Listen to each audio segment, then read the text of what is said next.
Buenas tardes a la última conferencia de esta Convención Liberal. En primer lugar, agradecer a la organización, particularmente a Víctor Santana, por la organización de todo y también por invitarme a moderar con estos titanes del liberalismo. Hago simplemente una breve presentación, aunque es de sobra conocido por todos, por si hay algún despistado. Y pasamos directamente a unas preguntas rápidas, pero es una charla liberal en todos los sentidos y pueden ustedes interrumpirse e intervenir cuando quieran. Doña Esperanza Aguirre, en primer lugar, primera línea de la política española durante mucho tiempo. Comenzó en la Unión Liberal, después Partido Liberal y después en el Partido Popular. Ha sido ministra de Educación, Cultura y Deporte, primera y única mujer presidenta del Senado, presidenta de la Comunidad de Madrid durante 9 años. Bienvenida.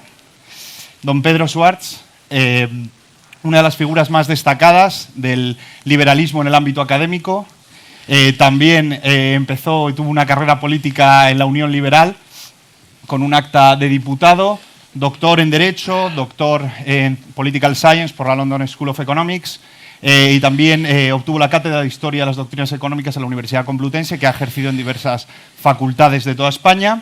Es además miembro de la Real Academia de Ciencias Políticas y Morales y de la Sociedad Montpellerin, de la cual ha sido presidente. Bienvenido.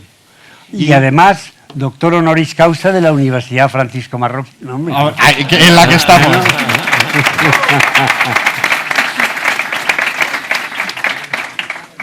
Y en último lugar, pero no menos importante, don Antonio Escotado, uno de los pensadores más reconocidos de nuestro país. Es jurista, filósofo, sociólogo y profesor de todas estas materias. Seguramente más conocido por una obra imprescindible como es Historia General de las Drogas, que es referencia en su materia. Cualquiera que se abarque sobre ese tema encontrará una referencia a ella, y también por la más reciente trilogía de Los enemigos del comercio, una historia moral de la propiedad, que sin duda pasará a la posteridad como una de las obras más importantes del pensamiento liberal. Bienvenido también. Gracias.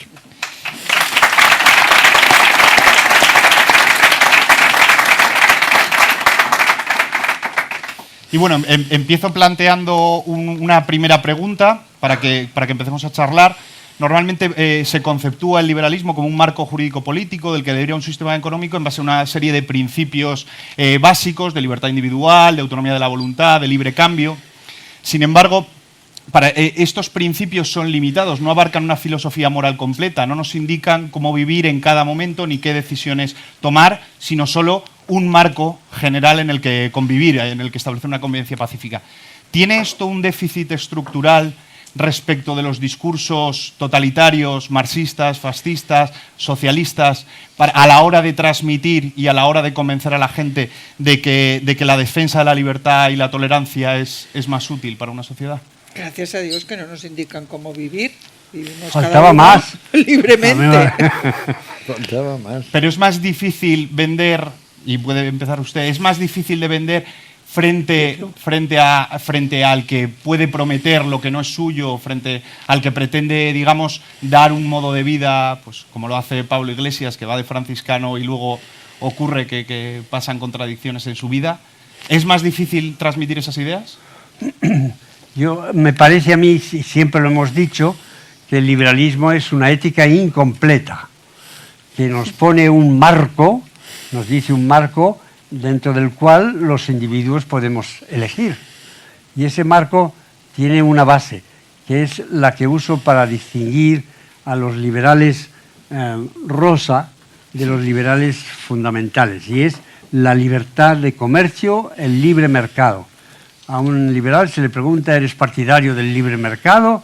Y te dice, no, es que hay muchos defectos en el mercado, además el Estado debería intervenir mucho. Entonces yo ya sé en qué lado está. En cambio, tiene que haber una base de libertad económica que es la que refleja la autonomía de la voluntad con nuestra propiedad. Y luego es incompleto, porque nos faltaba más que lo tomásemos el liberalismo como una ética completa y obligatoria. Lo que hacemos es decir en qué condiciones todos podemos decidir cuál es nuestra forma de vida, porque si hiciésemos eso de decir es completo el liberalismo, entonces ¿dónde quedan los cristianos? Que los hay entre los liberales y muy notables. ¿Y dónde quedan otras personas que tienen otras creencias.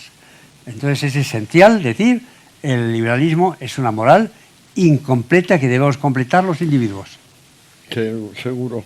Yo diría que hay un factor que suele olvidársenos. Me parece que fue Sócrates el que por primera vez dijo que lo que desunía y empobrecía al ser humano era el dogmatismo. Y que por tanto lo primero que debíamos establecer como institución es que la verdad se defienda sola, sin necesidad de ponerle tutores, preceptores, censores, protectores. Esto es verdaderamente el fuego de la libertad, decir que ella se vale, que no es necesario que nosotros nos pongamos a protegerla. Tenemos que protegerla precisamente de quienes quieren convertirla de alguna manera en menor de edad perpetua, como por ejemplo la mujer en el Islam o la mujer en la civilización grecolatina, que nunca llegaba realmente a ser mayor de edad, salvo si se inscribía en el censo de rameras, cosa que estuvo haciendo mucho tiempo en Atenas y en Roma, hasta que el decreto de Tiberio lo prohibió y dijo, no, aquí ninguna patricia puede meterse en el censo de rameras y conseguir así la mayoría de edad y por tanto poder comprar, vender, viajar, hacer lo que quisiera sin necesidad, por supuesto, de practicar la prostitución. Es curioso cómo era eso, ¿no? Pues ahora nos pasa lo mismo con la verdad. Pero bueno, no sé, yo creo que los liberales también somos optimistas por naturaleza. Bueno, me estoy enrollando como una persiana. No, muy bien. Sí, sin embargo, a lo largo de sus vidas han tenido que mantener, bueno, Escotado tuvo que cambiar o revisar esos principios, han tenido que mantener una postura que ha sido o es minoritaria en el ámbito político, que es minoritaria mediáticamente y que eso les ha podido perjudicar personalmente y que lleva un cierto coste, unas ciertas penalidades personales, incluso llegar a estar en prisión. ¿Creen que vivimos un momento verdaderamente de éxito y de crecimiento del liberalismo, como ejemplifica el acto de hoy? ¿O siempre que el liberalismo surge como discurso es esporádica y limitadamente frente a una reacción a otras ideologías o simplemente ante el fracaso de estas? Desde que el liberal despejó toda duda y dejó de ser como Cánovas del Castillo o Guizot, el ministro de Luis Felipe, dijo, admitimos que vote hasta el último. Entonces se acabó, digamos, el liberalismo doctrinario, empezamos a ser demócratas a carta cabal y yo creo que desde entonces nos van bastante bien las cosas, aunque claro, todo tiene reveses. A ver, yo en primer lugar quería agradecer a Víctor, me imagino, y a Dani Hanna, el que haya organizado este acto y felicitaros por ello. Y en concreto me siento muy honrada de estar aquí al lado de estos dos grandes sabios, cada uno en su materia, Pedro en la economía y Antonio en la filosofía. Nos hemos ido uniendo, cada vez tracamos más Pedro y yo lo mismo. Sí, es verdad. A Pedro lo considero mi maestro. Yo empecé a militar en la Unión Liberal gracias al Club Liberal de Madrid, a todos los libros que allí nos enseñaban las doctrinas liberales. En los tiempos en que yo era joven, la doctrina venía por los libros. A vosotros seguro que os viene por las redes sociales, pero todos aquellos libros de la Unión Editorial se llamaba, ¿no? De Hayek y de Mises. Se llama. Sigue. Bueno, pues qué bien. Y por lo tanto, pues a Pedro lo considero mi maestro con mayúscula. Antonio le conocí bastante más tarde, ¿sí? Pero también creo que posiblemente el haber llegado desde las antípodas intelectuales del liberalismo le hace todavía muchísimo más, digamos, didáctico a la hora de explicar lo que es el liberalismo. Yo he visto, y en las redes sociales lo tenéis, los debates que él tiene con Monedero, con Pablo Iglesias, y son absolutamente apasionantes, ¿eh?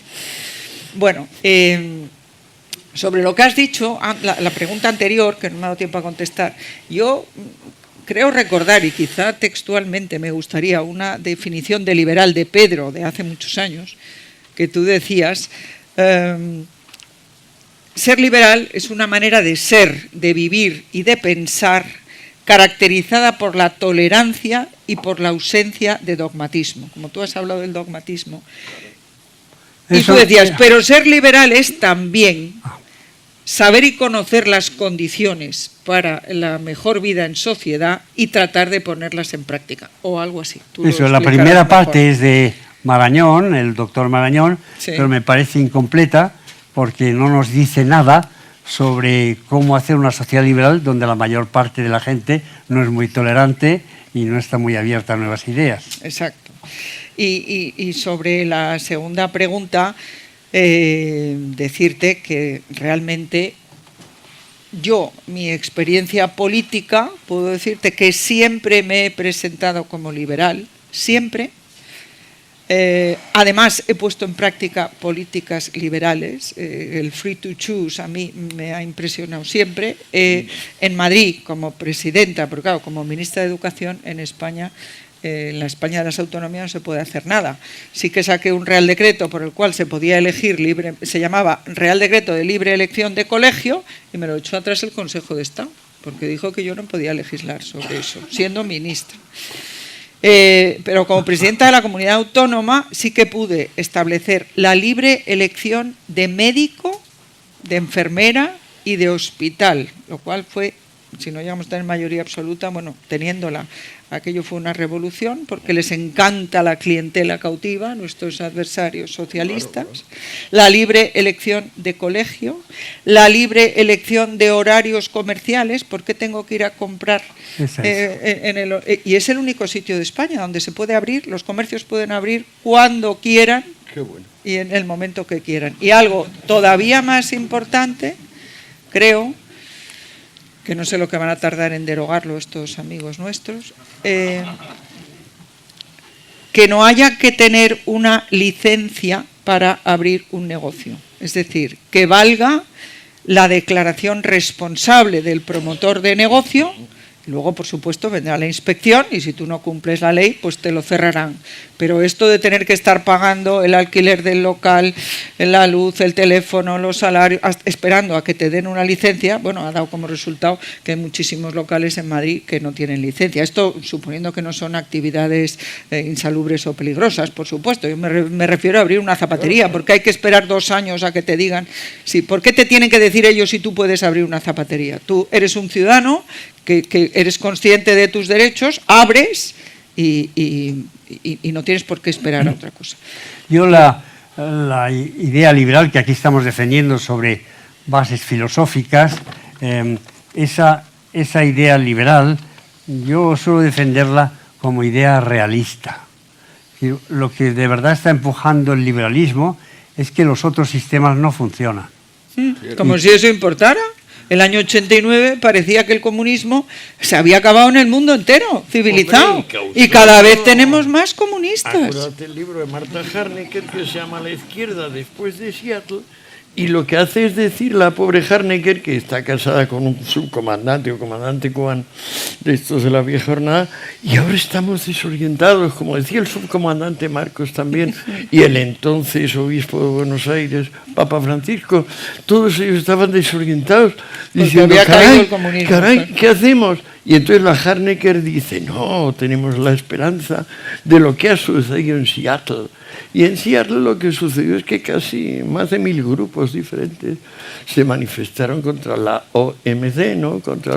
Y desde entonces, claro, están con dificultades para reunirse. Y han hecho no sé qué de Sao Paulo. Plantean reunirse el foro de Sao Paulo, que es lo que les ha... Pedro, el que no funcione un régimen, como tú dices muy bien en algún libro tuyo, a ellos se les mide por las intenciones, no se les mide por los resultados. Los resultados son catastróficos, pero les da igual. Claro, les da igual, porque es una fe. Claro, es una fe. Tenéis que ver a Antonio Escotado explicarles a estos que siguen con la fe, a Pablo Iglesias y a Monedero, lo que ha sido para él darse cuenta de que la fe esa era falsa.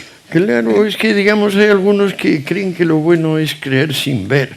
O sea, ya lo empezaba diciendo Abraham, es lo que más insiste Mahoma. Que Abraham era un sabio porque decidió que la percepción no valía para nada, era mucho mejor la voz interior, ¿no? Y a partir de ahí, desde el degüello de Isaac en adelante, pues claro, está la voz interior de cada fulano. Yo creo que lo que puede despejar muchos equívocos, y vuelvo al realismo que decía Pedro, es que nadie está tan interesado ni tan centrado en disolver la pobreza como liberar. Es decir, nosotros nos damos cuenta de que si hay un pseudópodo tóxico y maligno en el planeta, es la pobreza. Pero no solo pobreza material, pobreza conceptual, pobreza moral, pobreza de toda índole, es decir, predominio del odio sobre el amor, predominio de la ignorancia sobre el saber, complacencia en la falta de vergüenza, digamos, o en la falta de dignidad, insistencia en valorarse menos de lo justo. Solo el que ama la libertad puede amar también que voten todos, aunque ya sabemos que dentro de todos hay una cantidad colosal de mimos y de ignorantes. Y ¿qué le vamos a decir? Nosotros mismos podemos ir pasando por etapas, tenemos trastornos mentales transitorios. Yo, por ejemplo, hoy me toca estar medio dormido porque ayer me acosté a las 8:30 de la mañana, a las 7 y figúrate... Ayer no, ha sido hoy eso. Eso fue hoy, sí. Pero sí. Bueno, pues yo sí quiero insistir en la parte de los resultados.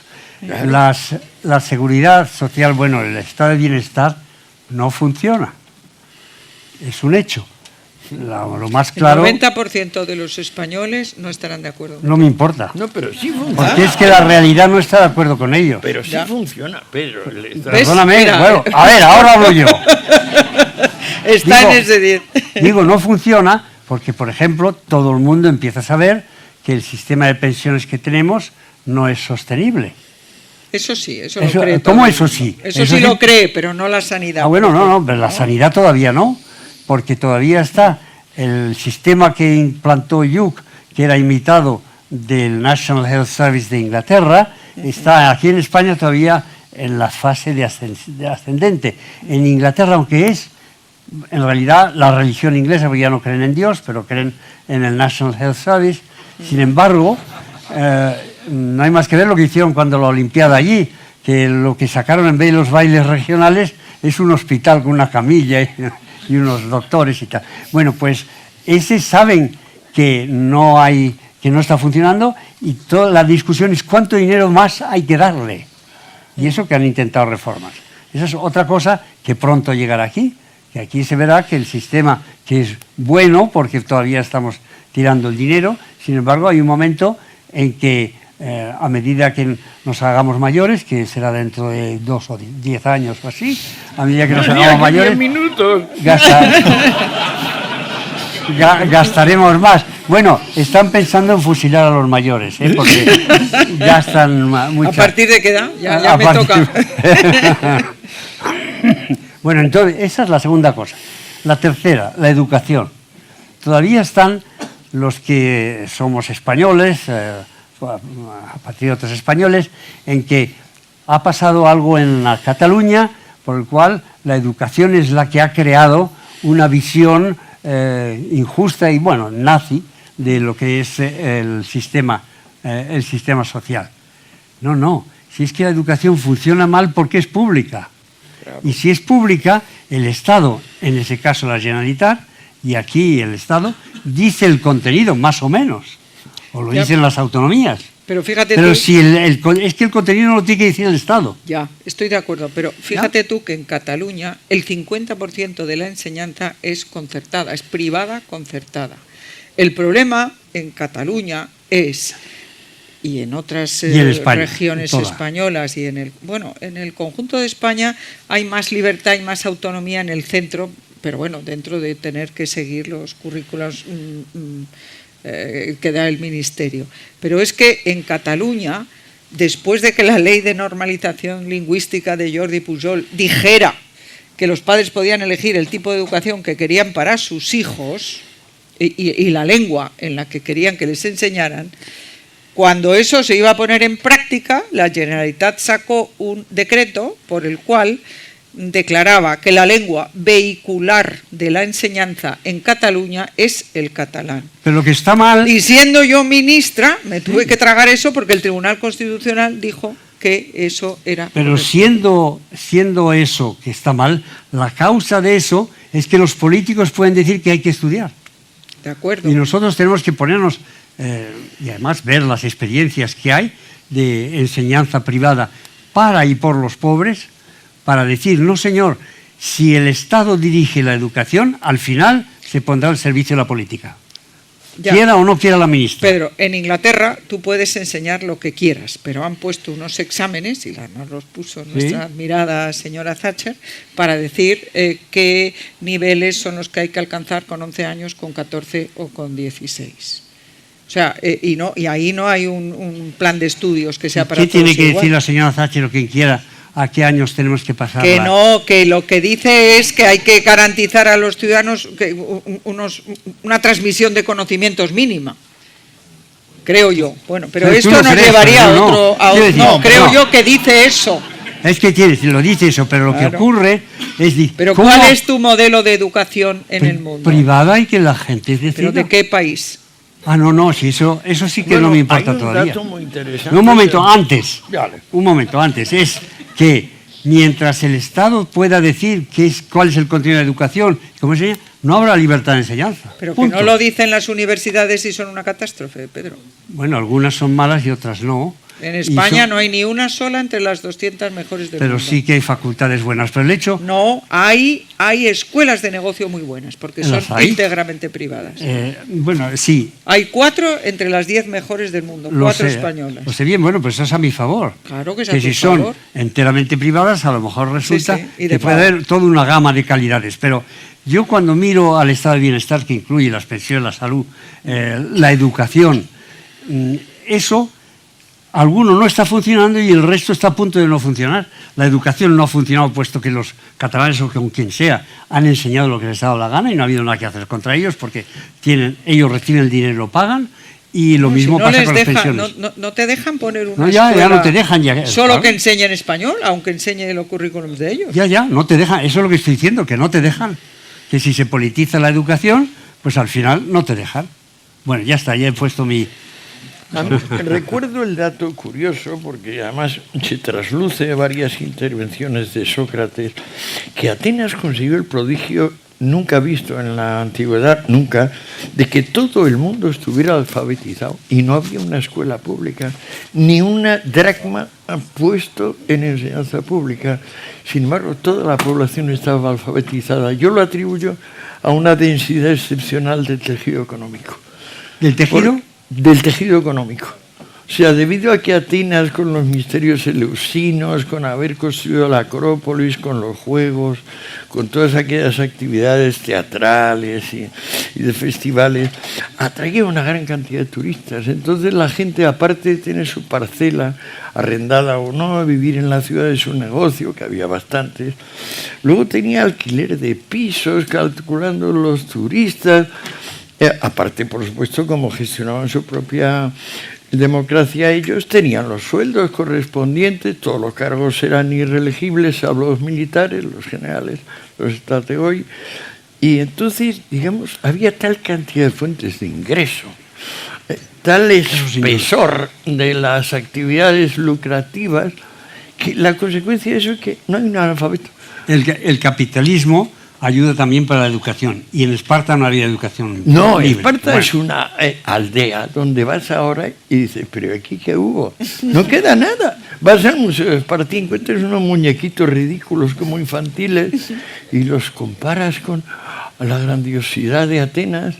Pero no olvidemos que Fidias muere en la cárcel por malversar fondos, por no poder explicar unas compras de mármol del tímpano, es el Partenón, muere en la cárcel, porque allí en las mazmorras trataban a la gente. ¿No te acuerdas que en Atenas solo se le da el privilegio de envenenarse a Sócrates? Los demás morían de hambre y sed. O sea, nada de gastar dinero en los malos.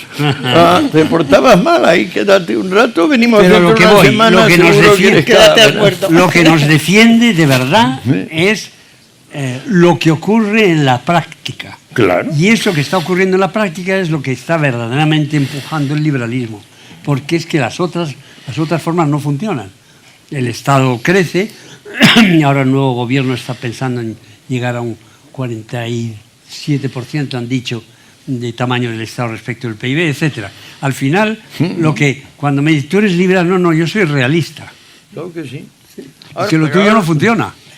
Ahora somos demócratas también los liberales. Es decir, es curioso A ver, porque que nuestro No, moderador no, no quiere no, moderar. yo les dejo que hablen, pero y sin embargo, con esos resultados que se presentan sobre la mesa, con esas caídas de la pobreza, con esa mejora de servicios, el capitalismo vence pero no convence. Y sigue existiendo en este momento en el que ha habido una mayor caída de la pobreza en la historia de la humanidad y más rápida, sigue sin convencer y seguimos teniendo mayorías en todos los países que amenazan ciertamente un retroceso a la vuelta de esas ideas. No convence quizá, pero sí se practica. Sí se practica, claro. Pero entonces intelectualmente sigue la gente teniendo esa aspiración de la utopía, de la utopía igualitaria, que es muy fuerte dentro de nosotros. Entonces, en esta sociedad, después de las experiencias que ha habido a lo largo del siglo, ¿se ha inoculado ya, ven ustedes que se ha inoculado ya una parte del mensaje socialista y que ya no tiene la extensión de antes, una vez que se muestra el fracaso que tuvieron sus sistemas frente al éxito del libre comercio internacional? ¿Han mejorado las cosas en ese sentido o siempre estamos en la amenaza constante de que vuelva a haber una regresión? ¿No ven ustedes que en el próximo siglo vuelva a haber grandes dictaduras? Yo es que creo que se disfrazan, que el virus Ahora de feministas, totalitario, ¿no? Ahora de feministas sí, o de ecologistas, muta, es un virus mutante. Y entonces, como ahora ya quitar la propiedad privada, la nacionalización de los medios de producción, todo eso no vende, pues se ha mutado en algunos sitios hasta de nacionalismo. En Cataluña, por ejemplo, la barretina, la sardana, la lengua, etcétera, eso, bueno, pues parece que es inherente a la izquierda. El feminismo, el ecologismo, todas esas cosas son las maneras que ellos tienen de dividir a la sociedad entre buenos y malos.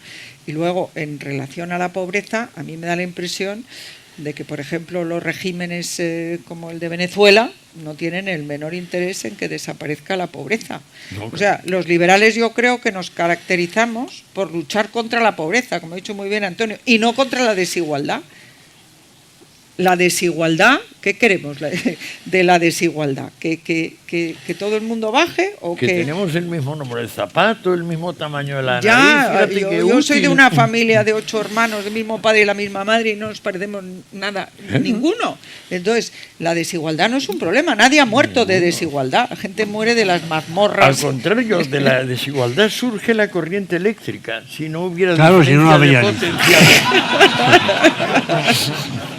Hay una cosa más que decir, porque el público está sin duda convencido, sí. Pero ¿quién cree aquí en la igualdad de oportunidades?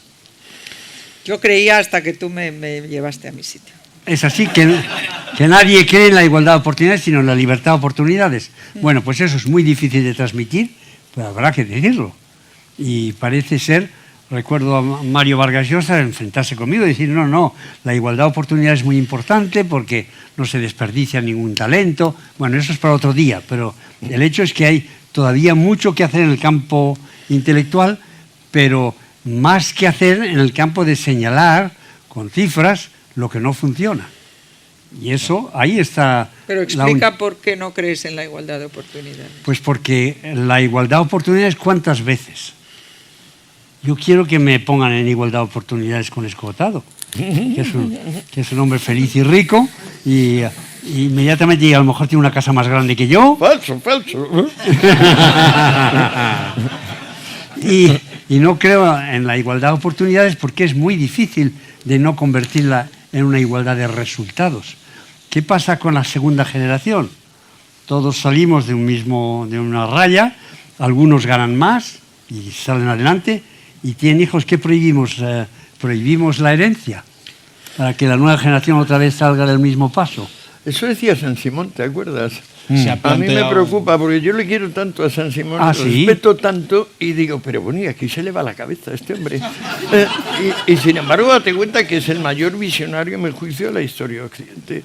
O sea, él lo ve todo, él ve la Unión Europea, él ve lo que va a pasar, pero ahí ve el canal de Suez. Y al ver la Unión Europea era muy previsor y clarividente, ¿no? Pues mira, te digo, simplemente intuir que en vez de toda aquella bronca tremebunda que había en su momento, iba a ver lo que tenemos, ya te digo. Ahora, yo creo que es fundamental que nos demos cuenta de categorías como izquierda y derecha ya no nos sirven, porque son anacrónicas, y que tampoco nos sirve meter al socialismo junto con el comunismo. O sea, tenemos que distinguir socialismo sansimoniano, digamos, y luego todo lo que ha seguido de ahí, y luego socialismo mesiánico, que es el comunismo. O sea, tenemos que distinguir a los que proponen, aunque sean cubiertamente, empezar robando y acabar matando, que es lo único y permanente programa de los últimos, a los primeros, siempre. Primero te robo, luego te mato y luego ya viene una sociedad buena. De los que dicen, no, realmente el liberalismo tiene que ser una democracia socialista, que es lo que más o menos pasa ahora, aunque no nos damos cuenta. Son todos socialistas. Sí. El problema que tenemos es que los liberales no estamos en la batalla ideológica, no existimos. Ahora, No si nos existimos. preocupa la pobreza, es evidente que tenemos que ser demócratas socialistas, pero claro, respetando las libertades a fondo. Claro, pero por esa razón hay un cierto escepticismo entre los liberales con la política institucional, porque a la hora de entrar en el juego de la democracia representativa, se entra en el juego del ofrecer lo que no es suyo y ofrecer subidas de impuestos enmascarándolo con un gasto que le va a ofrecer sin darse cuenta de que es de sus propios recursos. El liberalismo ahí tiene un papel más complicado que los demás, sin duda alguna. Es que hay cantidad de gente que cree con Carmen Calvo, exministra, sucesora mía en Educación y Cultura, y creo que vicepresidenta del actual gobierno que va a ser, que dice que el dinero público no es de nadie. ¿Que el qué? El dinero público no era de nadie. Ah, lo recuerdo, una frase ¿No preciosa. te acuerdas? Y dijo otra muy bonita. Le dijeron algo así como Cicerón Dixit y dijo, déjese usted de Pixi Dixit. Ahí acabas de plantear un problema muy importante para nosotros que defendemos la libertad. ¿Se puede ser demócrata liberal? ¿Hay posibilidad de que la democracia sea liberal o no? Entonces, partiendo de la filosofía, si el liberalismo es el gobierno de la propia persona, es normal que se prolongue también en la vida social, que tengamos posibilidad de decir algo sobre cómo se organiza la sociedad. Y al mirar lo que ha sido la democracia liberal, y Tocqueville tenía mucho miedo a que las mayorías gobernasen para robar poco a poco, no robar y matar, sino robar poco a poco y después te mueres de hambre. Y luego el decir que el ser demócrata quiere decir que lo ideal es que los individuos podamos decir cómo se gobierna la sociedad. Y sin embargo, el efecto de la democracia mayoritaria es muchas veces de establecer el socialismo. En realidad hasta un cierto punto, porque ni siquiera en Suecia pasan de un tamaño del Estado del 65%. Porque hay un momento en que ya la gente se resiste, no paga los impuestos y hay una economía subterránea, Vota con etcétera. los pies y se cambia de país. No, Y los se cambia de infiernos país. fiscales no funcionan. Es decir, lo que pasa cuando conviertes una hacienda en un tipo que te saque y te saque es que la gente saca el dinero, corrompe bufetes para no pagar, etcétera, etcétera, y recaudas menos. Lo fuerte es que cuanto más se hace infierno fiscal, menos recaudación real hay. Pero no me consuela nada que cambiando el sistema puedas recaudar más. Tampoco. Y es decir, no, es que si No, bajamos pero los es que la tipos, realidad es que si bajas los impuestos recaudas más. un horror, ¿Por qué? porque no quiero que recauden más. Ah, bueno, pero yo lo que Claro, no quiero es pagar ¿Y más. qué pasa con las pensiones?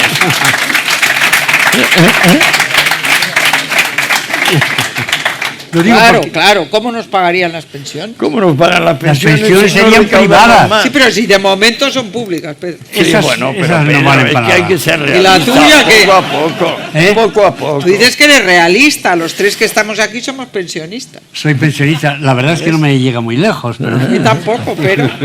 sí, es verdad, soy pensionista como antiguo funcionario del Estado. Claro. Lo raro era que el profesor universitario tenía que ser funcionario del Estado, pero bueno. no. Tenía y tiene. Y tiene. Algunos, porque las hay privadas que no funcionan así. Bueno, pero el hecho es que no queremos que recauden más. Y eso de... pagar Sí, las yo pen- quiero que recauden más para que no vengan los problemas que vienen luego. Que recauden más y que asignen Pero bien que los nos bajen recursos. los ¿Hasta impuestos. dónde? ¿Hasta el 100% o hasta el 80%? Que nos bajen los Pues impuestos. mira, eso Pues es si una nos bajan los cuestión de impuestos detalle. y recaudan más, pues sí que hemos hecho un pan como unas tortas. La hemos No, hecho, lo hemos pero- hecho.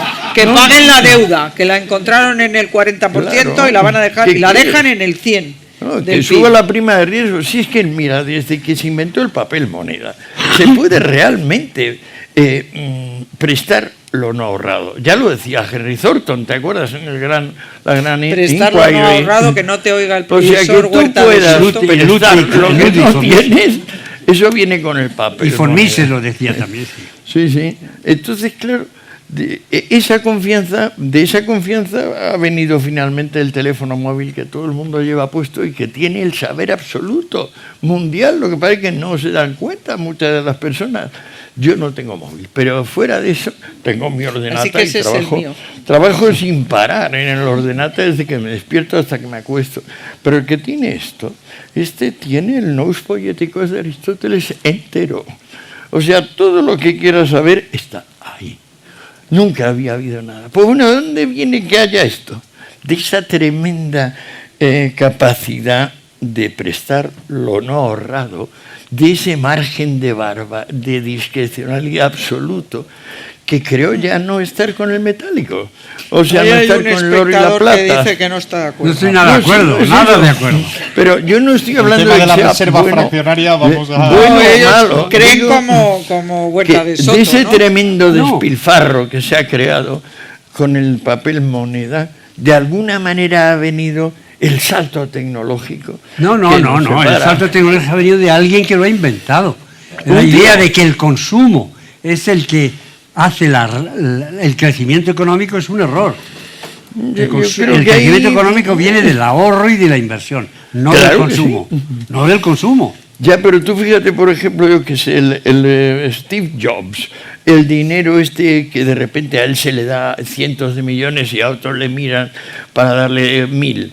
Pues bueno, ¿de dónde viene? Pues de cierta casualidad, cierta combinación compleja y muy urdida finalmente en que el fraude de prestar lo no ahorrado se ha impuesto desde 1800. Bueno, la primera emisión del Banco de Inglaterra de papel moneda debe ser 1698, si no recuerdo mal. Así es, pero Desde ahí empieza. el prestarlo no ahorrado está clarísimo en el sistema de pensiones.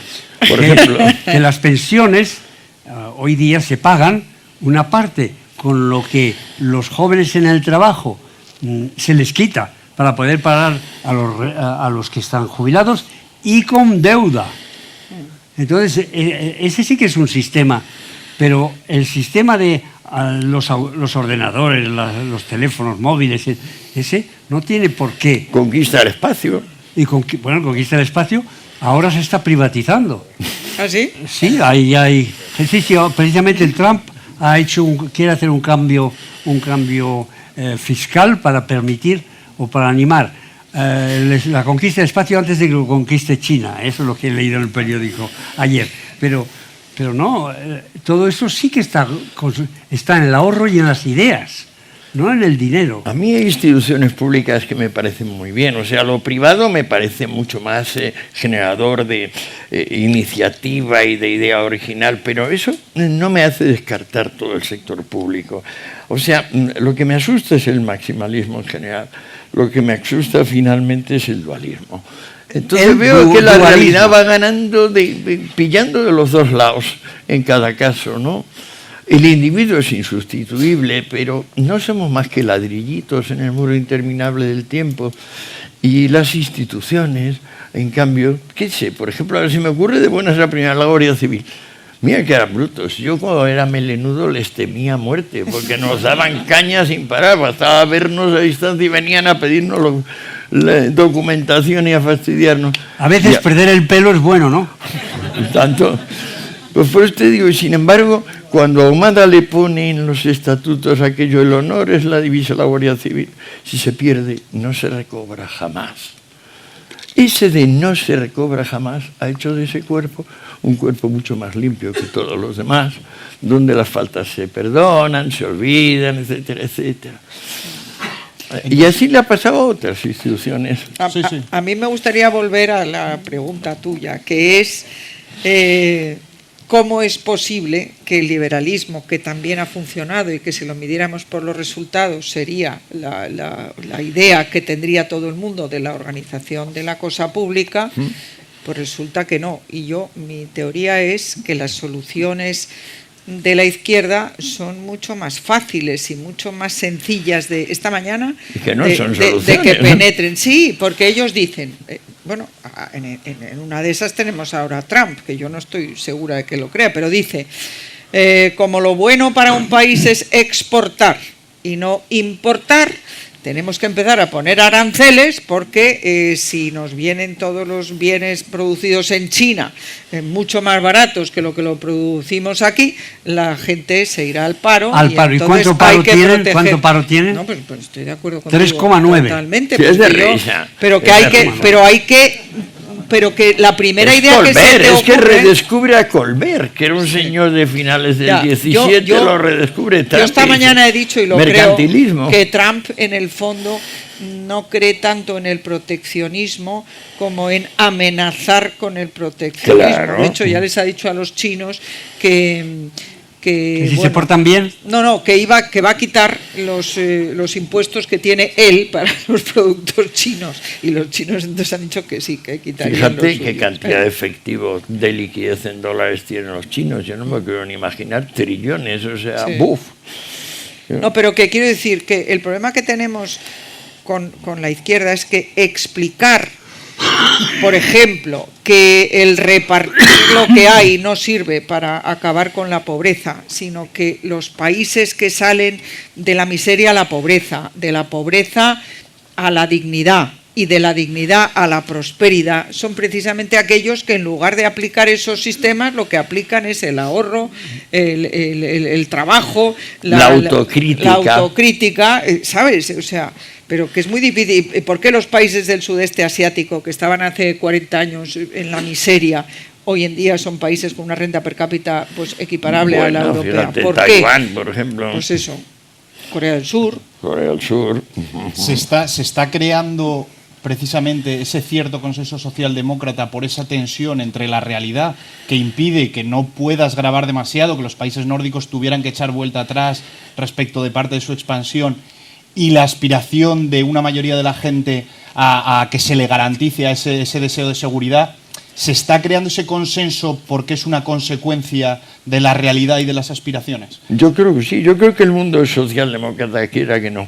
Lo que pasa es que no hay que ser doctrinario en ninguna de las líneas. Hay que ser doctrinario. Socialdemócrata significa liberal, como yo lo interpreto. Sí. Digo, ser doctrinario quiere decir no fusilar al que no piensa como tú, o decir que es un desastre, sino decir que tú tienes una doctrina y la mantienes. Sí, pero no rígidamente, Pedro, no rígidamente. O ¿Cómo sea, rígidamente? No, lo que no hay que hacer es dogmático, excepciones, aceptando ¿Cuál excepciones. excepción? ¿Cuál?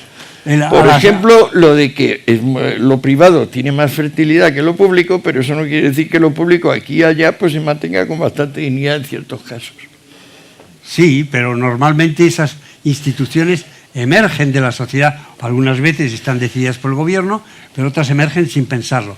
La idea de que no es lo privado, sino que la libertad individual tiene que ser el centro rector o el principio rector de nuestras sociedades, ahí no hay que ceder. No, yo no cedo ni un milímetro. Pero eso es doctrinario. No es doctrinario, sí. Eso no es doctrinario, es como confundir la idea fija con la afluencia del pensamiento. Yo lo que quiero decir, manténgase la afluencia del pensamiento, que tiene idea fija, el pobre es un dogmático, entonces está limitado, le debían tratar con algún tipo de fármaco o algo, para que no padeciese, pues como un disco que pum, vuelve y vuelve y vuelve al mismo punto, ¿no? Estoy hecho un disco.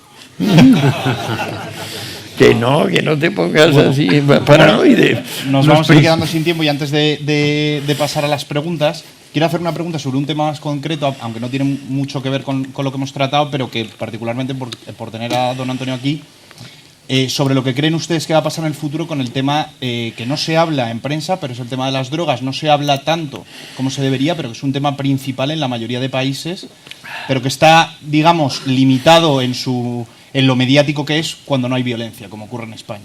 Sin embargo, en España tenemos, por ejemplo, el 70% de las incautaciones de toda la marihuana de la Unión Europea, el 40% de la cocaína. Tenemos México con un máximo de violencia, 28.000 muertos este año. La guerra contra las drogas que se inició el siglo pasado, ¿ven ustedes que tiene visos de ir cambiando hacia una mayor libertad y autonomía para acabar precisamente con esa lacra de las mafias? ¿O la gente va a seguir resistiéndose a ese miedo a la libertad que parece que existe con un tema tan complicado y con unas consecuencias tan nefastas? Como la prohibición del alcohol en Estados Unidos al final no se puede mantener. Esa guerra está perdida y con muchas víctimas. Tengo que decir que no he tocado las sustancias nunca. Me gusta el vino, pero bastante obnubilado tengo el pensamiento como para encima meterle ahí un chute que me deje desconcertado. Pero es cierto que no se puede impedir y que el intento de impedirlo está creando problemas sociales graves, sobre todo problemas de violencia, como estamos diciendo. Muy contraproducente. Yo conocí a don Antonio Escotado con ese motivo. Él escribió un artículo sobre la liberalización de las drogas que a mí me interesó enormemente y le llamé por teléfono hace mucho. ¿Mucho? Muchísimo. Y yo te dije, abramos Creo que yo coffee era, shop hacía y me 20 dijiste años. que nanay de la ¿Hablamos? ¿El qué? Te dije que abriéramos coffee shop. ¿Qué? Que abriéramos coffee Que shop. abriéramos coffee shops. En Madrid. ¿Ven ustedes de cara al futuro que esto está cambiando y que es una guerra Yo que creo que hay continúa? tantos miles de millones de la moneda que sea sufragando la idea de que es mala la liberalización, que lo veo muy difícil. Si llevamos más de 40 años con esta historia, crímenes, guerras, FARCs, todo tipo de desgracias, de violencia, de asesinatos, de secuestros. Y a nadie se le ocurre que esto es como Chicago años 20, ¿no? Con la ley seca. Bastante peor. Bastante peor. Pero... Bueno, en cantidad, pero no debía de ser un Se han sitio muy logrado, pacífico. digamos, la prohibición ha logrado éxitos tan curiosos como que, por ejemplo, los analgésicos, que son fármacos divinos, o sea, los derivados del opio, que toda la antigüedad los llamaba Mashallah, los llamaba Mahoma, regalo de Alá. Galeno, Hipócrates, todos decían que el opio era la mejor medicina. Hasta comienzos del siglo XX el opio era la existencia única de farmacia más necesaria según todo el mundo. Ahora el opio es demoníaco para todos. Bien, pues bueno, el opio depende de la dormidera. La dormidera es una planta. La puedes cultivar o no, puedes controlar. ¿Qué es lo que empieza a haber en el mundo? Fentanilo. Es decir, una sustancia 100 o 500 veces más potente que la heroína, que no necesita planta. O sea, la prohibición ha desafiado la química. La química desafía la prohibición. Y ahora se puede producir por miles de toneladas una sustancia 300 veces o 500 veces más activa que la heroína, que no se distribuiría ni se produciría de no estar prohibida la heroína. Tú fíjate qué consecuencias más delirantes se pueden sacar de pues eso, del doctrinarismo demencial, del miedo que cada cual tiene a, uy, si yo lo tomase me volvería loco. No he dicho loco.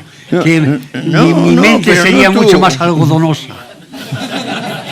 ¿Y cree usted que va a cambiar esta cuestión? Yo creo que ahora por primera vez el pueblo es quien apoya la prohibición y las autoridades se han dado cuenta de que no sirve. O sea que los jefes de gobierno, los presidentes de los tribunales supremos, los presidentes de los colegios de medicina y farmacia, ya lo saben. Y no lo sabían hace 50 años. Y ahora es el pueblo en sí el que de una forma más o menos explícita cree en ello, es decir, se teme a sí mismo y lo proyecta como voy a cuidar a mi hijo y a mi vecino. Pero a ver si la morfina en España, antes de la guerra, se vendía en las farmacias normalmente para todos los que tenían unos dolores horrorosos. ¿Y por qué razón ha subido ese precio? Pero por si la la prohibición, heroína ¿sabes? se ha vendido en farmacias sin receta 50 años. También la Que lo heroína, oigan yo bien, creí que la morfina. La el heroína oírlo también. todo es muy clarito. Desde el 98, que la Bayer lo pone, hasta el 37, que empieza a ver los primeros controles, la heroína no es que se vende en las farmacias, se vende sin receta y con una propaganda masiva en los periódicos diciendo que no es habituante, que te cura el hábito de opio y de morfina. ¿Y qué pasó? Ni un solo caso de delincuente, ni uno, ni una sobredosis involuntaria, ni una. Nadie quiere saberlo. Bueno, ya ustedes. Bueno, yo me pongo de padre de familia, bueno, y abuelo de familia. Y no digo nada el disgusto que me daría el saber que uno de mis hijos o hijas o nietos estuviese acostumbrado a tomar heroína. Quizá por el sistema social que hace que eso sea peligroso, que te den mezclas malas o que lo tengas que comprar de personas delincuentes. Pero de todas maneras yo entiendo que los padres de familia teman el que haya libertad de droga. Pero la hay justamente al prohibirla. Sí, todos los efectos inesperados o no deseados de tal están claros. Pero al decir que el pueblo lo rechaza, yo creo que nace de eso. Yo no sé. De la ignorancia combinada con la prohibición. De la ignorancia. Yo sí, a las personas que hay aquí, ciertamente en mi familia, supiese que una de las personas de la familia tuviese habituación a drogas duras, me preocuparía muchísimo. Pero que a todo el mundo le preocuparía. Pero es que podrías tenerlo aún con la prohibición. No, sí, lo más, ya, pero cambia igual, es lo mismo que esté prohibido o no la habituación. Pero te recuerdo una cosa, Marco Aurelio, por consejo de Galeno, el padre de la medicina científica, por consejo de Galeno, tomaba todas las mañanas un abadejito de opio tebaico. Un abadejito, pues con una fave asturiana, lo diluía en vino muy caliente y se lo bebía desayuno por orden del médico todos los días. Marco Aurelio era un habituado, obviamente. ¿Cuál fue el mejor emperador romano? No el único. No el único. Le mandaremos la recomendación a una agencia antidroga de la ONU, que parece que es verdad que cuando se crean ciertas estructuras, aunque se dé cuenta parte de que no funciona, parte del sistema. Era decir, ¿por qué el pueblo no lo quiere? Eso es lo que yo estaba diciendo. Claro. No, es que además es razonable, tiene una cierta prudencia. Yo reconozco contigo que un impulso a la prudencia, al amor, a los seres queridos y tal, es el que te mueve, pero muchas veces, claro, la ignorancia, como decía Sócrates, es el mal primario. O sea, no hay otro mal, no hay malvados, simplemente hay ignorantes. Hay malvados. Sí, pero por ignorancia. No. Hitler no era por ignorancia, no. Bueno, y con este hay malvados terminamos para pasar al... Aquí no, ¿eh? A las preguntas, que sean lo más incisivas que quieran, pues al primero que he visto. No sé si hay micrófono. Da igual, si se oye muy bien. Se oye perfecto. Vale. Se oye. Sí. Hablo así, sin problema. Mi pregunta es para los tres. Y mi pregunta es la siguiente. Tocqueville, en el segundo tomo de La democracia en América, llega a decir que es preferible la libertad a la igualdad. ¿Qué opináis? Por supuesto. Por supuesto. Yo es que no creo en la igualdad. Por supuesto. No existe la igualdad. Lo que pasa es que la libertad es una forma de igualdad. O sea, precisamente es dejar que la verdad se defienda sola. Ahí está la igualdad que la libertad lleva consigo. La libertad ante la ley, la igualdad ante la ley. Eso es lo que nos hace funcionar en una sociedad de tal manera que podamos ser libres. Cierto, los principios generales del derecho, es decir, que no tiene nada que ver el derecho con los reglamentos. Respuesta unánime.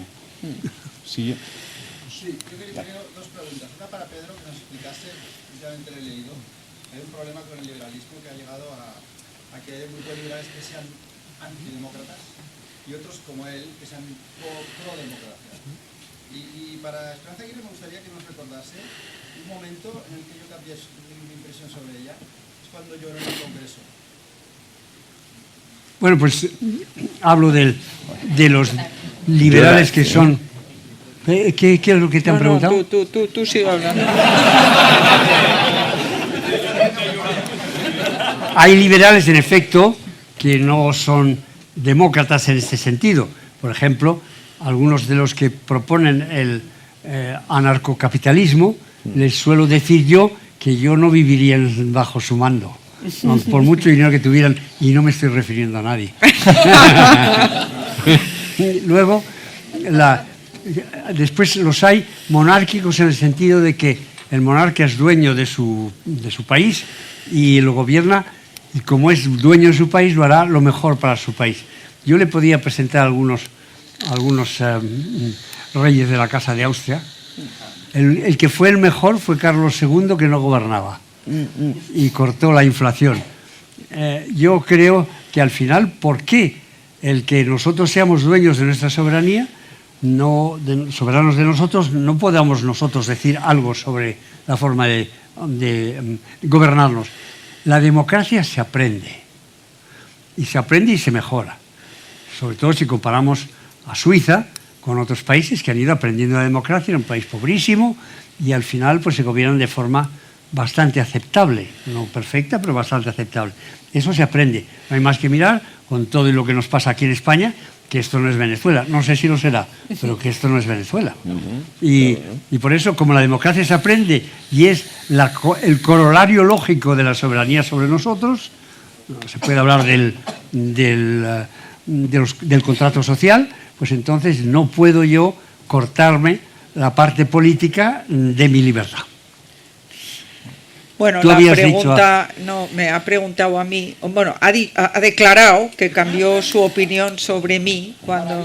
Para bien. Ah, bien, gracias. Qué Cuando me suerte. vio llorar en el Congreso, pero como yo, que he sido casi todo en política, no he sido nunca diputada, supongo que te refieres a cuando yo había preparado algo que no gustará nada a Pedro, la mejora de los planes de estudio de la secundaria, y los presenté, no los presenté, el Partido Socialista hizo una proposición no de ley que decía que la ministra retire los planes de estudio de la secundaria, que no pretendían otra cosa que en todo el territorio nacional, en lugar de estudiarse cuestiones absolutamente localistas, se estudiara en geografía, en historia, en filosofía, en literatura, en todo eso, cuestiones básicas españolas, europeas y globales.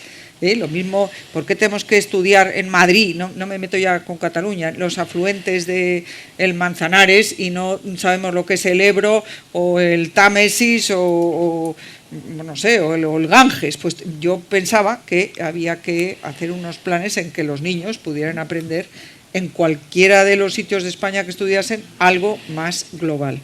Y eso el Partido Socialista, cuyo líder Felipe González había dicho la semana anterior en una revista, fíjate tú, era en Marie Claire, había dicho que es una vergüenza que los niños españoles no sepan quién es Felipe II, pues el Partido Socialista en el Congreso se unió a los nacionalistas y votaron que yo tenía que retirar ese proyecto. Y yo creo que detrás de lo que pasa en Cataluña, aunque a Pedro no le guste, hay mucho de eso. Sí. Víctor. ¿Cuánto de liberalismo hay en los partidos políticos españoles a día de hoy? Cero, patatero. Desde luego en el mío... En el mío, cero. No, el tuyo poco, ¿eh? Hombre, sí, hay algunos que son más liberales que otros. Bueno, pero no voy a decir yo aquí nombres. Queremos la respuesta de los tres. Bueno, a mí me parece que, por ejemplo, Pablo Casado pues es más liberal que los demás. Pues yo no lo conozco. ¿No lo conoces? No. Pues ¿Qué? uno ¿Más joven? jovenzuelo, es el portavoz Joven. del partido, sí, es joven. Andrea Levy también es más liberal. Pedro, Bueno, Ciudadanos hubo un Perdón, momento... y luego había liberales en el Partido Socialista. Miguel Boyer, aparte de la expropiación de Rumasa, que yo creo que fue una cabreo. Una polacada. Tanto Sí. Emilio Lamo de Espinosa, muchos. En el caso de Boyer, recuerdo que... Boyer hizo un decreto sobre los alquileres. Y que sobre yo- los horarios y comerciales. sobre sí, que yo considero muy liberal. O sea, Y cuando yo era diputado estaba enfrente y fui a felicitarle. Y no les gustó nada que lo hiciese a los que tenía detrás. no gustaría a los tuyos. A los míos sí, los que A tenía los de detrás. ellos tampoco, porque yo felicité a ¿cómo se llamaba este? Mafo, Ah, sí. que había escrito un artículo extraordinariamente liberal y en el comité ejecutivo del Partido Socialista de Madrid dijeron, es que le ha felicitado Esperanza Aguirre. Estaban indignados. ¿Y don Antonio opina? Hombre, yo estoy apoyando a Emilio Ciudadanos desde hace tiempo porque Ciudadanos tiene su... no están pringados, eso es evidente, y parece que No les se ha dado pringarán, tiempo. claro, porque tendrán que coger 3 o 4 mil cargos públicos. O y no, ahí, porque ahí va hay a entrar algunos el que no han mangante, estado en el es gobierno inevitable. como Podemos y fíjate cómo están de pringados. Bueno, pero eso están pringados de Una pregunta. nacimiento, esos son de los... Eso es de nacimiento, Esperanza, eso... O sea, haz la son pregunta. personas del puro no, son los antis, o sea, pobre gente. Son aquellos que ya mencionaba Sócrates, son la ignorancia consustancial, el odio en lugar del amor. Exacto. Nada, es no aceptar la experiencia histórica, no mirar, seguir hablando del rencor como la brújula que nos lleva y tal. Exacto. Pobre gente, con su pan se lo coman. Sí.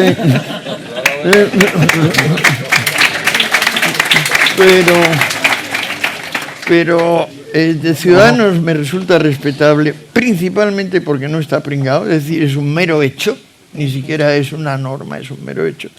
Y luego, porque en origen, sin yo esperarlo, el verano pasado yo veraneo así para septiembre, octubre, en un pequeño sitio en la playa de Salinas, en Ibiza, que es una pensión con una estrella, súper baratito, pero el dueño me trata bien, es un poco familiar.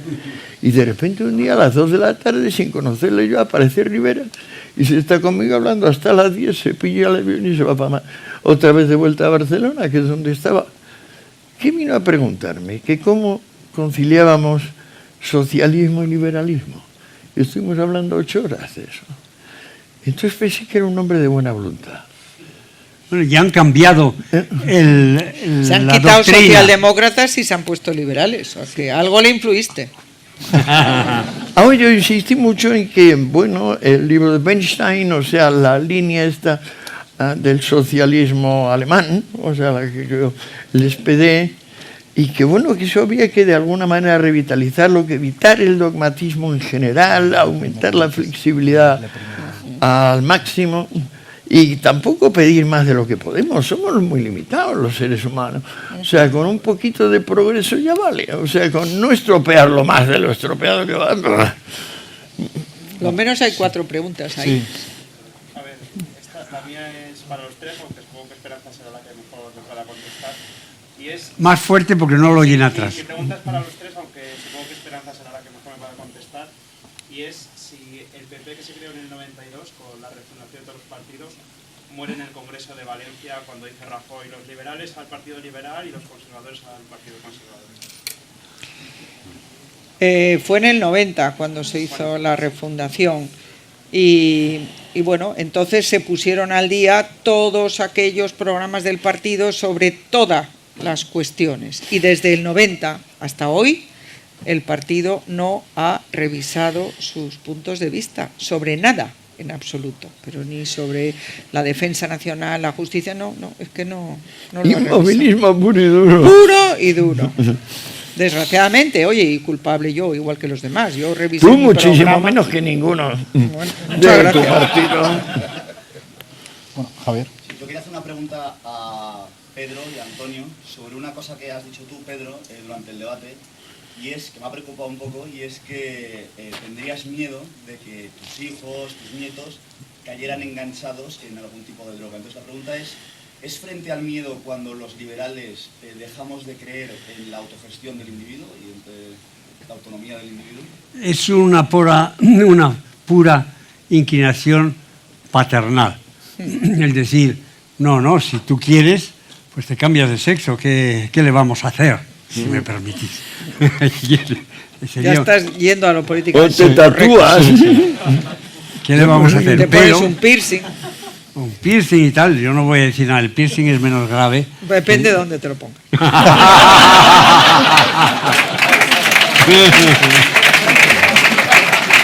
Adelante.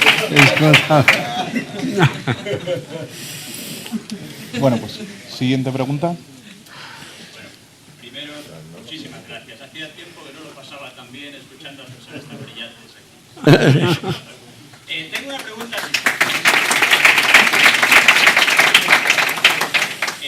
Soy catalán y como millones de catalanes creo en España y en la libertad. Solo ha hecho falta ver lo que pasó, ¿no? Cuando el rey nos dijo que estábamos respaldados y de allí salimos, ¿no? Al menos 1 millón y saldremos de la justicia de falta.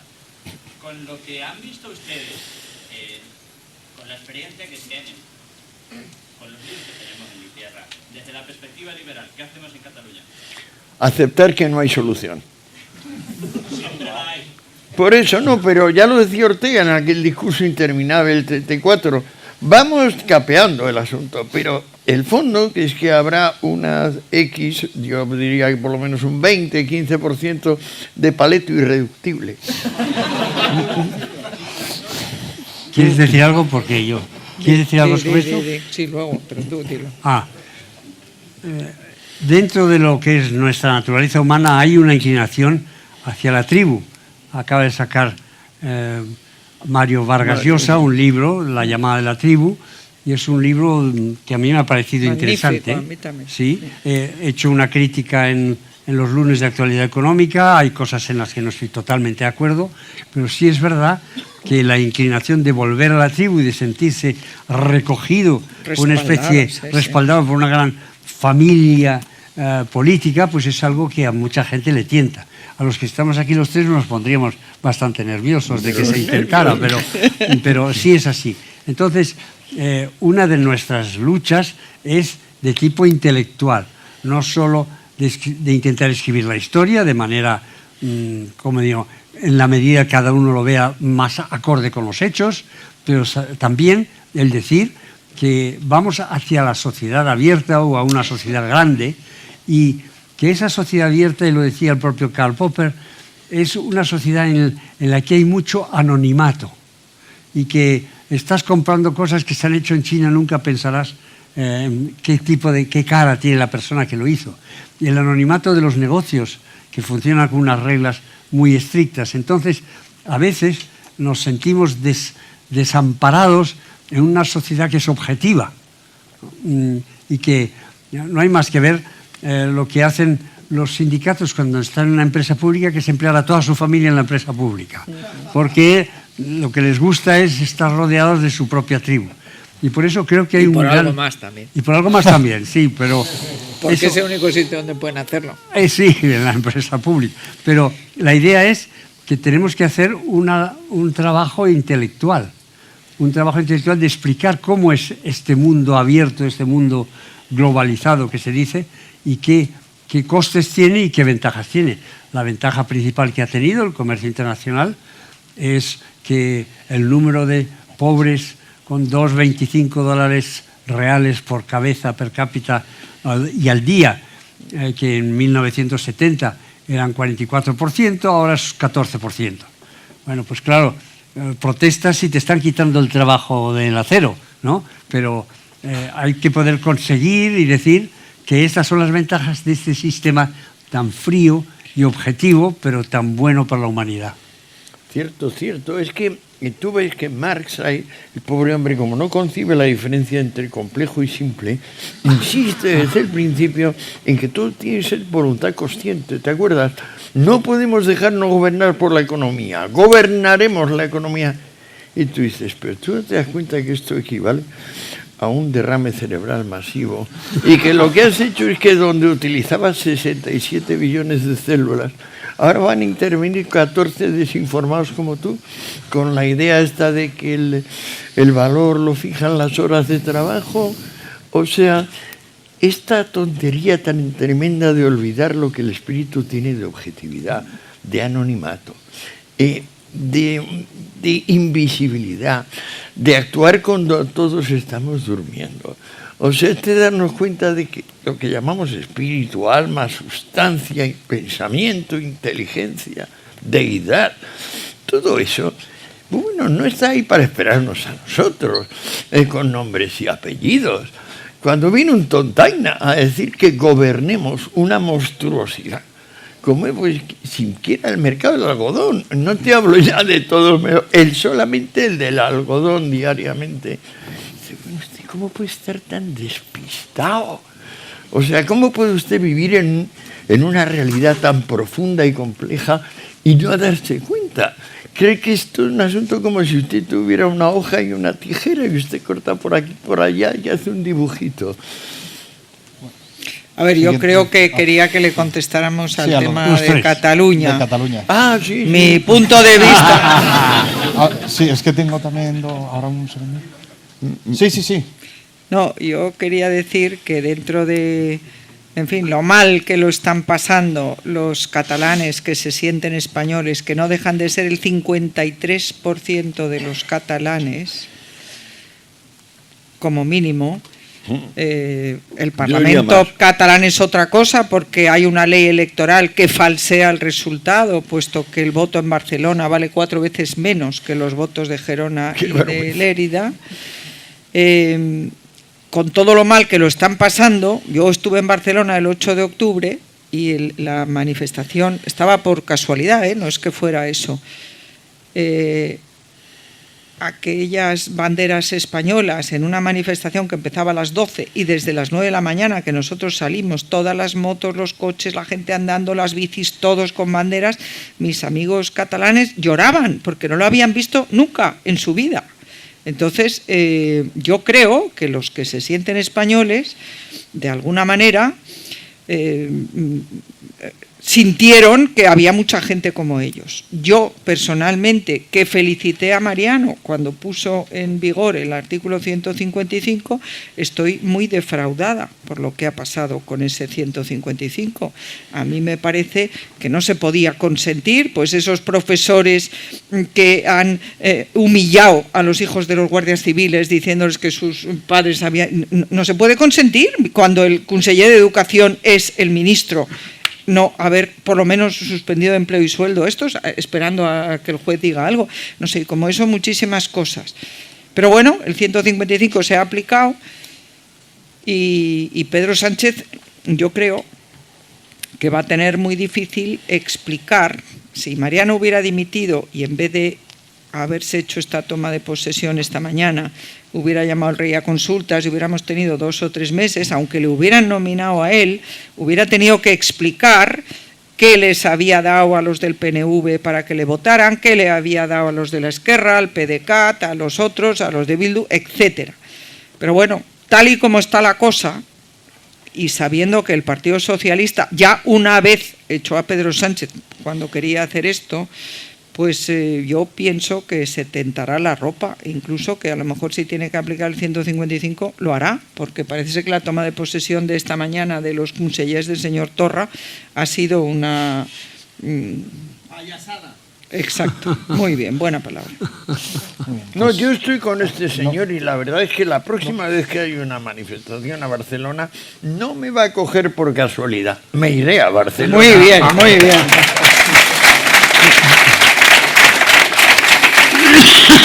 Bueno, pues dos preguntas más, una que tenemos por aquí.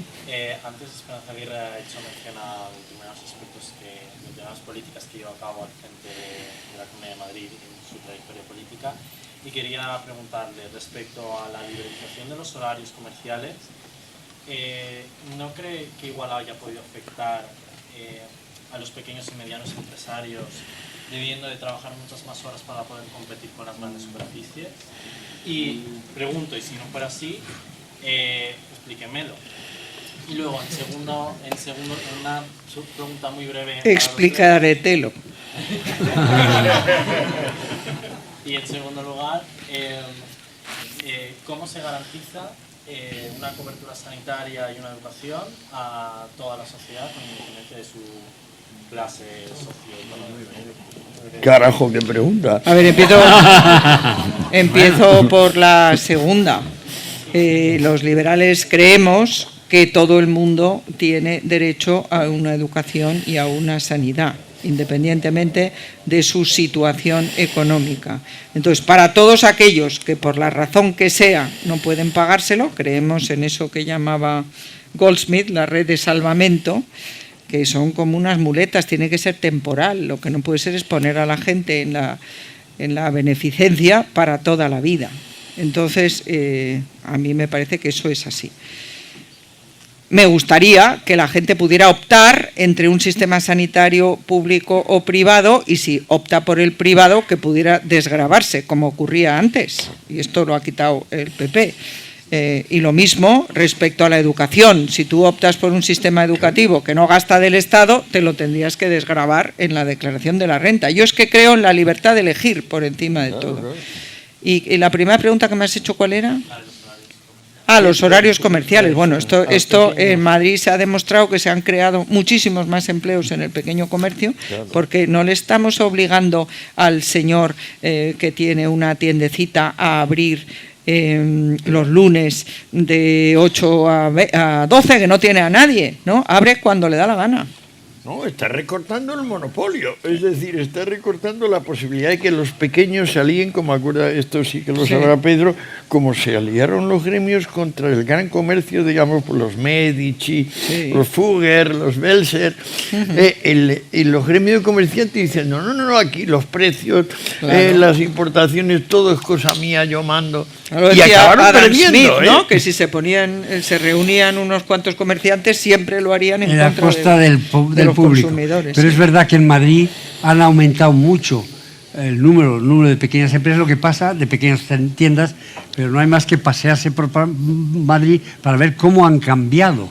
Es decir, hay mucha más tienda de lujo, y además la tienda de lujo abre cuando las señoras de lujo pero esos son las de lujo, pero si tú vas a mi barrio que no son de lujo, ha cambiado totalmente el comercio. En Malasaña es todo mucho más moderno, bohemio, atractivo y en el fondo de muchísima calidad. Bueno, pues una última pregunta. Ahí hay un aquí. señor. Sí. No, ahí hay dos. El de claro. La pajarita que te lo tapan. Se Ya, está mucho rato. Es que, todo, se le va a quedar ahí. Sí, con calambre. Déjale al de la pajarita que lleva mucho rato. Sí. Dale, diga. Sí, es verdad. Sí. En eso estamos de acuerdo. En lo de que los liberales garantizamos siempre una educación y sanidad, porque creo que a los que lo necesitan. Había mucho debate sobre eso. De hecho, aprovechando la última frase de que si había malvados o no malvados, y hablando de malvados, que fue como terminó el debate, antiguamente cuando existía el catolicismo en España había una frase que decía... Oye, ahora existe el catolicismo también. Yo no lo veo en ninguna parte. No, sí lo Oye, hay. pues lo hay. Existe. Sobre todo en Sevilla. Y muy fuerte. Se decía antiguamente una frase muy común que era, la definición de infierno era la suma de todos los males sin mezcla de bien alguno. Yo cogí esa definición para ilustrar que eso era el Ministerio de Educación, la suma de todos los males sin mezcla de bien alguno, a pesar de que ha sido ministra de Educación, etc. Y mi pregunta era sobre todo dirigida al señor Pedro, que es decir, si puede compartir, que creo que es el más alineado de los tres, en que en la desmantelación del Estado que tenemos que hacer, si tenemos que empezar por el Ministerio de Educación, que es el mayor mal de todo el aparato estatal. Los pasos que habría que dar. Uno de las resistencias mayores para liberalizar la educación está, y lo siento mucho, en la Iglesia, que muchos colegios están muy cómodos con el dinero que les da el Estado, y el competir como colegios privados no les apetece nada. Yo recuerdo de mis luchas en este campo que las mayores oposiciones eran precisamente de esos colegios concertados. Pero Pedro, si el colegio cobra y además pagas impuestos. Y además pagas impuestos, es que la Iglesia solamente podría educar a los ricos. Yo comprendo la postura de la Iglesia en eso. No, pero si se trata se trataba, Vale. es cuando propusimos el bono escolar. Ah, bueno, eso es diferente. Eso sí, es pero ahí se diferente, pero oponían. entonces, no, claro, por eso, sí.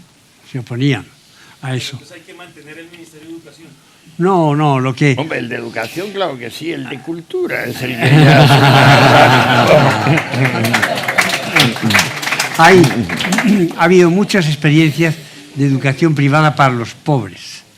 Y en África... Pero pagadas por el Estado. Pagadas por las familias de los pobres. Y además amplísima experiencia de eso, tanto en la India como en Zimbabue y otros Yunus, sitios. por ejemplo, línea Yunus, o sea, el micro... Bueno, sí, eso es que la gente está dispuesta. Nadie está más a favor de la educación de sus hijos que los pobres. Claro. Porque saben que es la salida. Y la idea de que hay que financiar a los pobres para que eduquen a sus hijos me parece un desprecio intolerable. Y yo creo que es posible hacer una educación, como en los ejemplos que acabo de dar, una educación privada, sobre todo en esos sitios donde los profesores de la educación pública llegan borrachos a clase o no van, cosa que en África se tiene mucha experiencia de ello. No hemos probado a ver cuánta educación se puede dar si es totalmente privada. Yo me inclinaría quizá a empezar por el bono y luego ir más allá. Pero la gente es muy escéptica de que es que cuando yo veo que las familias dicen sí, que me pagan la educación, pero también yo quiero tener una casa al lado de la playa para ir todos los veranos. Pues parece que se gasta el dinero en otra cosa. Bueno, pues muchas gracias. No, si quiere... No, nada. No. Que vamos Muchas ya, gracias al público que nos ha escuchado el nos sábado hemos por la pasado- tarde.